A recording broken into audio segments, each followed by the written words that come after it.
ماہ شعبان کی اختصاص اور اس کی فضیلت کا بطور خاص انکار کرنا یہ کسی شخص کے علم میں کمی، مطالعہ میں کمی اور نقص ہو سکتا ہے۔ یہ حق نہیں پہنچتا کہ مطالعہ کی کمی، علم کی کمی کی وجہ سے کوئی چیز، کسی بدیہی حقیقت کا کوئی شخص انکار کر دے۔ اسی طرح بعض اوقات بعض لوگ، بعض سپیکرز، بعض اسکالرز، بعض تبلیغ کرنے والے، خطاب کرنے والے بے دھڑک کہہ دیتے ہیں کہ شب برات کی کوئی حقیقت نہیں ہے، اور 15 شعبان معظم یعنی شعبان کے نصف شب کی، جو نصف شعبان کی اس مبارک رات کی کوئی فضیلت، کوئی اہمیت اور کوئی تخصیص نہیں ہے، بے دھڑک بیان کر دیتے ہیں کہ یہ بھی سراسر زیادتی، اسلام پر زیادتی اور اپنی جہالت پر پردہ ڈالنے کے مترادف ہے۔ حضور علیہ السلام نے فرمایا کہ آدھا علم ہے اپنی لا علمی کا اقرار کر لینا۔ اگر کسی کے علم میں ایک چیز نہیں ہے اور وہ کہے کہ میرے مطالعہ میں نہیں گزری، تو یہ بڑی تقویٰ کی بات ہے، اچھی بات ہے۔ اہل علم کا شیوا ہے کہ یوں کہے کہ میرے علم میں نہیں آئی، میرے مطالعہ میں نہیں آئی۔ یہ حق نہیں پہنچتا کہ کہے اس کی کوئی حقیقت نہیں۔ حضور علیہ السلام نے فرمایا، اور یہ سنن نسائی میں ہے، جس میں آقا علیہ السلام نے فرمایا اس مہینے میں اعمال اٹھائے جاتے ہیں اللہ کے حضور ماہ شعبان میں، اور میں مسلسل روزے اس لیے رکھتا ہوں کہ میں محبت کرتا ہوں کہ میرے اعمال ماہ شعبان میں اللہ کے حضور پیش ہوں تو میں صائم ہوں، یعنی روزہ دار ہوں۔ اسی ضمن میں اگلی حدیث پیش کر رہا ہوں، جسے مسند ابو یعلا میں امام ابو یعلا نے روایت کیا ہے، اور ایسی سند کے ساتھ کہ جو سند متعون نہیں ہے، جس پر تان نہیں ہے جس سند پر، اور وہ بھی ام المومنین حضرت عائشہ صدیقہ رضی اللہ تعالی عنہ روایت کرتی۔ آقا علیہ السلام نے فرمایا ان النبی صلی اللہ علیہ وآلہ وسلم کان یصوم شعبان کلہ، آقا علیہ السلام پورا ماہ شعبان روزے رکھتے۔ قالت قلت یا رسول اللہ صلی اللہ علیہ وسلم احب الشہور الیک ان تصومہ شعبان، سارے مہینوں سے زیادہ روزے رکھنے کے اعتبار سے رمضان کے بعد آپ کو ماہ شعبان اتنا کیوں پسند ہے، اتنا محبوب کیوں ہے؟ یہاں آقا علیہ السلام نے دوسرا جواب دیا، یعنی ماہ شعبان کی دوسری فضیلت بیان فرمائی۔ فرمایا ان اللہ یکتب فیہ علی کل نفس میتۃ تلک السنۃ فاحب ان یاتینی اجلی وانا صائم۔ فرمایا کہ اے عائشہ، اس مہینے ہر وہ شخص میتہ، ہر وہ شخص جو مرنے والا ہے، جس پر موت آنی ہے، ہر مرنے والے شخص کی اس سال میں اللہ تبارک و تعالی وہ شخص لکھ دیا جاتا ہے۔ یعنی جس شخص کی 15 شعبان معظم کے بعد، اس مہینے کے بعد اگلے سال کے ماہ شعبان تک جس شخص کے لیے موت مقدر کر دی گئی ہے، لکھ دی گئی ہے، اور ملک الموت نے اس کی روح کو اگلے سال میں آ کے قبض کرنا ہے، آقا علیہ السلام نے فرمایا تو اس سال میں یہ لکھ دیا جاتا ہے کہ یہ لوگ ہیں جن کی روح اس سال میں قبض کی جائے گی۔ آقا نے فرمایا فأحب ان یأتینی اجلی وانا صائم، تو میں چاہتا ہوں کہ میری اجل جب آئے، یعنی میری اجل کا وقت جب لکھا جائے تو میں اس وقت روزے کی حالت میں ہوں، میں پسند کرتا ہوں اس بات کو۔ تو آقا علیہ السلام نے اس کی ایک اور فضیلت بیان کی، اور امام ترمذی نے حضرت انس بن مالک رضی اللہ تعالیٰ عنہ سے اپنے اسناد کے ساتھ روایت کی، آقا نے فرمایا کہ افضل صوم بعد رمضان شعبان لتعظیم رمضان، کہ رمضان کے بعد سب سے افضل روزے شعبان کے ہیں، اس لیے کہ شعبان کی تعظیم رمضان کی وجہ سے ہے، یا شعبان کی فضیلت رمضان کی وجہ سے ہے۔ اب ان دو حدیثوں کے بعد میں اس وقت نصف شب رمضان کے موضوع پر ترمذی شریف کی طرف آ رہا ہوں۔ صحیح بخاری اور صحیح مسلم سے عمومی شعبان کی فضیلتیں بیان ہو چکی، اب صحیح سیاہ ستہ کی معتبر کتاب جامع ترمذی، سنن ترمذی، اس کی طرف آ رہے ہیں، اس کا باب 39۔ اب وہ لوگ اس پر توجہ کریں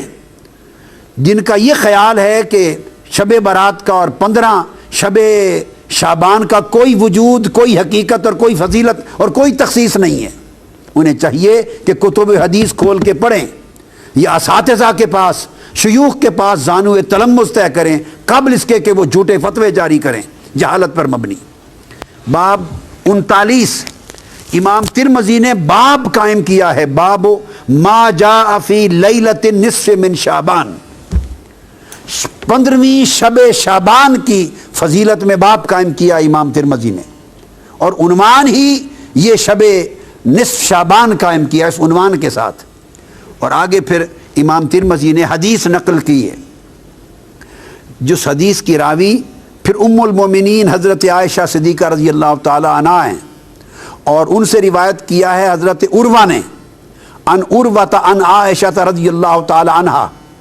قالت فقدت رسول اللہ صلی اللہ علیہ وآلہ وسلم لیلۃ فخرجت فاذا هو بالبقیع۔ اب یہاں دو باتیں ثابت ہوں گی۔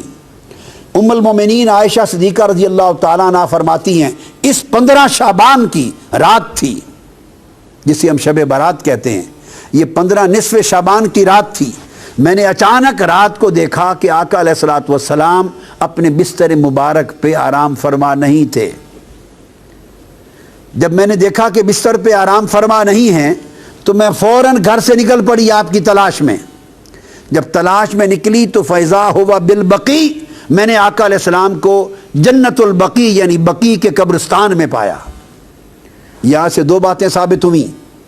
ایک امام ترمذی کا 15 شعبان کی شب کے عنوان سے پورا باب قائم کرنا، اور سیدہ عائشہ صدیقہ رضی اللہ تعالی عنہا سے آقا علیہ السلام کی اس سنت کو روایت کرنا کہ 15 شعبان کی شب اٹھ کر عبادت کرنا آقا علیہ السلام کی سنت تھا بطور خاص۔ اور صرف عبادت نہیں، اس شب آقا علیہ السلام قبرستان تشریف لے گئے، جنت البقیع میں تشریف لے گئے، تو دو سنتیں ثابت ہوئی۔ بعض لوگ اس مغالطے میں بھی مبتلا ہیں، اور میں نے پڑھا ہے بعض اخبارات میں، بعض لوگوں نے کہہ دیا کہ قبرستان جانا اور فاتحہ کرنا بھی اس رات میں کہیں ثابت نہیں ہے۔ تو دیکھیے یہ سنن ترمذی کے باب سے ثابت ہے، آقا علیہ السلام کی سنت سے ثابت ہے کہ عائشہ صدیقہ رضی اللہ تعالی عنہا نے آپ کو جنت البقیع میں پایا، اور جب آپ ان کے پاس پہنچی تو آقا علیہ السلام نے فرمایا اکنت تخافین ان یحیف اللہ علیک ورسولہ،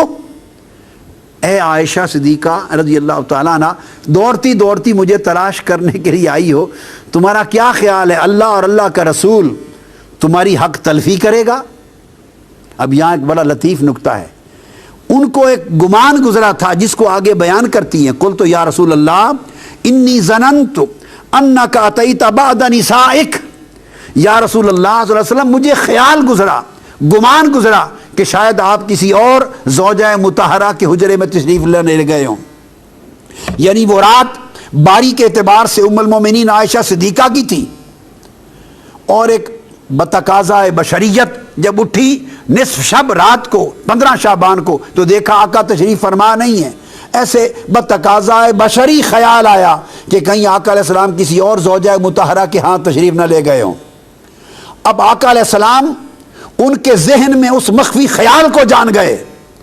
یہ اس نبی کی بصیرت ہے، یہ اس نبی کا علم ہے، نبی کا کشف ہے، نبی کی نگاہ ہے کہ وہ کس خیال کے پیش نظر وہ تلاش کر رہی ہیں۔ تو آپ نے فرمایا ایک تو جان گئے، دوسرا فرمایا کیا تیرا خیال ہے کہ اللہ اور اللہ کا رسول وہ تمہاری حق تلفی کریں گے؟ یعنی اٹھے آقا علیہ السلام تھے، تلاش حضور کی ذات کی ہو رہی تھی، مگر آقا علیہ السلام نے ان کا گمان جو آقا علیہ السلام کے بارے میں تھا اس پر اللہ کا اسم شامل کر کے فرمایا کیا تیرا خیال ہے کہ اللہ اور اللہ کا رسول حق تلفی کریں گے؟ یہ نہیں فرمایا کہ رسول حق تلفی کرے گا، نہیں، بلکہ فرمایا کہ اللہ اور اللہ کا رسول ایسا کریں گے۔ اشارہ اس امر کی طرف تھا کہ رسول کا ہر عمل وہ رسول کا نہیں ہوتا، وہ اللہ کا عمل تصور ہوتا ہے، اور رسول کی نسبت سوء ظن اللہ کی نسبت سوء ظن ہوتا ہے، رسول کا ادب اللہ کا ادب ہوتا ہے، اور رسول سے حسن ظن اور حسن ادب اللہ کے ساتھ حسن ظن اور حسن ادب ہوتا ہے۔ یہ مقام رسالت کا بھی اشارہ فرما دیا۔ انہوں نے جب عرض کیا یا رسول اللہ مجھے یہ گمان گزرا کہ شاید آپ کسی زوجہ مطہرہ کے ہاں تشریف نہ لے گئے ہوں، تو اس پر آقا علیہ السلام نے فرمایا نہیں، بات یہ ہے عائشہ، فقال ان اللہ عز وجل ينزل لیلۃ النصف من شعبان، کہ جب شعبان کی 15ویں کی رات آتی ہے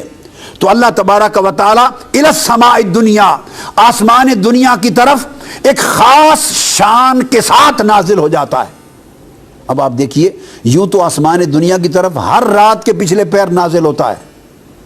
تو جب نصف شعبان کی رات کی تخصیص فرمائی تو اس کا مطلب ہے اس رات کسی اور شان کے ساتھ، بڑی عظیم مغفرت کے اعلان کے ساتھ، عظیم رحمتوں کے اعلان کے ساتھ، عظیم عطا اور سخا کے اعلان کے ساتھ اتر آتا ہے فَيَغْفِرُ لِأَكْثَرَ مِنْ عَدَدِ شَعْرِ غَنَمِ كَلْبٍ۔ تو ایک قبیلے کا ذکر کیا جن کے پاس بہت بکریاں ہوتی تھی، فرمایا وہ قبیلہ جس کے پاس دنیا میں سب سے زیادہ بکریاں ہیں، ان بکریوں کے اوپر جتنے بال ہیں ان بالوں سے بھی بڑھ کر اس رات اللہ میری امت کی بخشش فرما دیتا ہے۔ اس لیے اس کو شب برات کہتے ہیں کہ اس رات دوزخ سے آزادی ہوتی ہے، برات ہوتی ہے، بخشش کا اللہ کی طرف سے اعلان ہوتا ہے۔ اور اس کے بعد امام ترمذی روایت کرتے ہیں وفی الباب عن ابی بکر الصدیق، اسی باب میں اسی موضوع پر یہ حدیث سیدنا ابو بکر صدیق رضی اللہ تعالیٰ عنہ نے بھی روایت کی ہے۔ تو 15 شعبان کی رات کی اہمیت حضور کی سنت سے ثابت ہوئی، سیدنا صدیق اکبر کی روایت سے ثابت ہوئی، اور ام المومنین حضرت عائشہ صدیقہ رضی اللہ تعالیٰ عنہ کی روایت سے، جسے امام ترمذی نے مستقل باب قائم کر کے بیان کیا۔ سنن ابن ماجہ اس کا باب سن لیجئے، باب ما جاء فی لیلۃ النصف من شعبان، 15ویں شعبان کی رات کے بارے میں بیان، یہ امام ابن ماجہ نے روایت کیا، اور یہ روایت کرتے ہیں سیدنا علی ابن ابی طالب رضی اللہ تعالیٰ عنہ سے۔ اب وہ راوی ہیں، سیدنا مولا علی مرتضیٰ روایت کرتے ہیں قال قال رسول اللہ صلی اللہ علیہ وآلہ وسلم اذا کان لیلۃ النصف من شعبان۔ اب وہاں حضور علیہ السلام کی سنت کا بیان تھا کہ اٹھ کر 15 شعبان کی شب کو عبادت کرنا، اور بطور خاص بقیع میں قبرستان میں جا کر مرحومین کی بخشش کے لیے بھی دعا کرنا، اور اپنی بار اللہ کے حضور اپنی التجائیں بھی کرنا، اور آخرت کو بھی یاد کرنا۔ یہ ایک سنت تھی۔ اسی سنت کے تحت اس شب مسلمانوں کی بھاری اکثریت قبرستان جا کے فاتحہ خوانی کرتے اور اپنی آخرت اور موت کو یاد کرتے ہیں۔ یہ آقا علیہ السلام کی سنت ہے۔ اب اس کے بعد سیدنا مولا علی المرتضیٰ عن علی ابن ابی طالب رضی اللہ تعالیٰ عنہ، آقا علیہ السلام نے فرمایا کہ جب شعبان کی 15ویں رات آتی ہے تو آقا فرمایا فقوموا لیلہا وصوموا نہارہا، جب 15ویں شعبان کی شب آئے، شب برات، تو لوگوں اس رات قیام کیا کرو، نوافل پڑھا کرو، عبادت کیا کرو، اور اس کے دن کو یعنی 15ویں شعبان کے دن کو روزہ رکھا کرو۔ کیوں؟ پھر آقا علیہ السلام نے سبب بیان کیا، فرمایا فَإِنَّ اللَّهَ يَنزِلُ فِيهَا لِغُرُوبِ الشَّمْسِ إِلَى سَمَاءِ الدُّنْيَا۔ اب فرق یہ ہے، ہر رات اور 15ویں شعبان کی رات میں فرق یہ ہے، ہر رات اللہ تعالیٰ نصف شب کے بعد جب آخری حصہ رات کا 1/3 رہ جاتا ہے تو آخر شب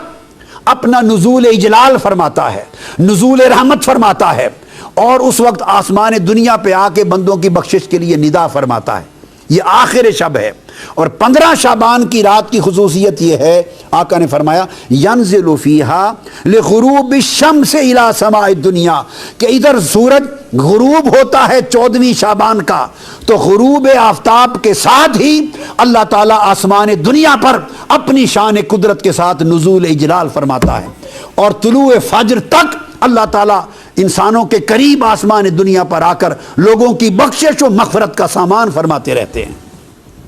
فَيَقُول،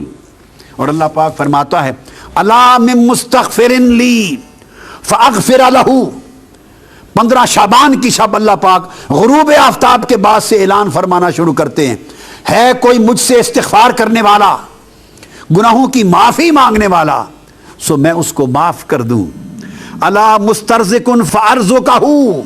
ہے کوئی مجھ سے رزق طلب کرنے والا، سو میں اس کے رزق میں وسعت عطا کر دوں۔ الا مبتلن فاعافیہ،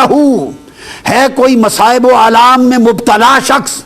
مجھ سے مانگے سو میں اس کو عافیت عطا کر دوں۔ الا قضا الا قضا، ہے کوئی ایسا شخص، ہے کوئی ایسا شخص، یہ کہہ کے اللہ پاک اعلان فرماتا رہتا ہے اور اپنی عطا اور سخا کے دامن کو پھیلاتا رہتا ہے، حتیٰ یطلع الفجر، حتیٰ کہ فجر طلوع ہو جاتی۔ یہ امام ابن ماجہ نے باب قائم کیا۔ کثرت کے ساتھ اس سبجیکٹ پر احادیث آئی ہیں، اور ائمہ حدیث نے ابواب قائم کیے ہیں کہ یہ گمان کرنا کہ اس کی کوئی حقیقت اور بنیاد نہیں، یہ سوائے جہالت اور لا علمی کے اور کتب حدیث اور ذخیرہ حدیث سے بے خبر ہونے کے اور کسی چیز پہ دلالت نہیں کرتی۔ سب سے پہلے نئی ویڈیوز کو حاصل کرنے کے لیے شیخ الاسلام ڈاکٹر محمد طاہر القادری کے آفیشیل یوٹیوب چینل کو سبسکرائب کریں اور بیل آئیکن کلک کریں۔